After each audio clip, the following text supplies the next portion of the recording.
So what is the connection between mental health and food? Like, how would you say they're connected? It goes back to that gut-brain connection. The chapter 1 of This Is Your Brain on Food is where I speak about the gut-brain romance. Mm-hmm. And I called it that for a reason. The romance has good days and bad days, and so does the gut-brain connection. It starts really in the embryo because the gut and brain arise from the exact same cells in the human embryo. So from that fertilized egg, after the sperm meets the ovum and forms a zygote, the cells divide, the embryo is developing into a body form. These two organs develop. They move far apart in the body, but they remain connected anatomically, biochemically, and physiologically by the vagus nerve, which is the 10th cranial nerve. And I like to call the vagus nerve a two-way text messaging system, allowing for these chemical messages to be transported back and forth between these two organs. But, we've forgotten, because the gut and the brain are far apart in the body, that they are connected. The way that food interacts with this is that when we eat, the breakdown products of food on a day that we're eating a healthy salad or a healthier meal are more positive breakdown products like short-chain fatty acids. These fend off inflammation. They help the environment of the gut microbiome. On a day that we are, or say we're a person who eats the standard American diet, called the SAD diet for a reason, or a lot of fast foods, the breakdown products are more toxic to that gut environment. And those toxic breakdown products start to break down the single cell layer of the gut mucosa, which is a lining of cells with very structured tight junctions, but it's a single cell lining thick. These damaging substances start to penetrate and break that, and over time, that leads to inflammation, dysbiosis, and something we call leaky gut. And that's what's problematic. So if you are pursuing a diet that's less healthy, ultimately you're going to end up with dysbiosis. What is dysbiosis? Dysbiosis is an imbalance of the gut environment. So when we think about it, there are trillions of microbes that live in the gut microbiome. And when we use the term microbiome, we refer to the encompassing genetic material. Those microbes, they're good guys and bad guys. So when eating largely fast foods, for example, we're feeding the bad guys, and they thrive. And that imbalance between the good microbes and bad microbes leads to what we call dysbiosis. It's just an imbalance of that environment. The bad balance is toward inflammation in the gut. And because the gut and brain are connected, inflammation in the gut leads to inflammation in the brain.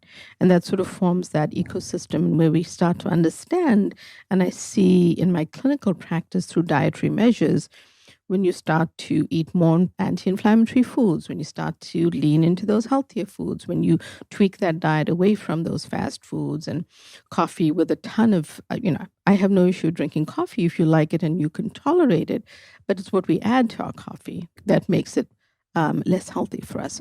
So all of those things lead to an imbalance in the gut microbiome. So because the brain and the gut are connected, that imbalance in the gut microbiome affects the brain. Does it communicate through the vagus nerve? So when that breakdown of the single cell layer happens, what the leaky gut is that penetration of those toxic substances into the circulatory system, for one. And then inflammation is basically what is going to be connecting these two organs now. And one organ is inflamed and then the other organ becomes inflamed.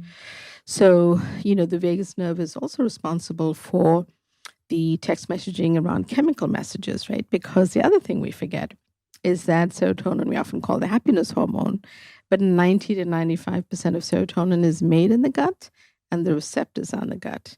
So if you've ever had a friend or family member take something like Prozac or another SSRI medication, a selective serotonin reuptake inhibitor, very often in the first couple of weeks they have gastrointestinal discomfort as a side effect, and that's because of the location of the receptors. So it's just helpful for us to understand that so much related to mental health is also located in the gut. Whereas we used to think about psychiatry and mental health as just a heads-up approach, be like above the neck. It's actually so different now as we understand more.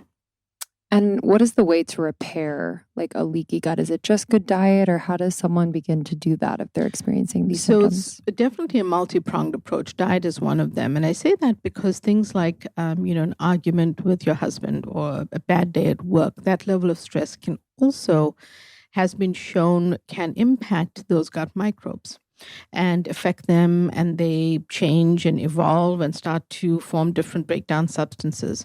Therefore, diet is a very large part of it, and we know from research that healing of that gut can take, on an average, about 28 days. So as you start to consume a healthier diet, you start to work on your stress. Personally, I really believe in a more integrated approach. So I will have someone who's not feeling great, even if they can't exercise yet because they're too depressed. I'll have them walk to buy the newspaper, walk to buy a cup of coffee, or take the dog out for a walk. So they're getting outdoor time, they're starting to move their body, starting to get out of bed and really start to be a little bit more functional, because you have to meet the person where they're at.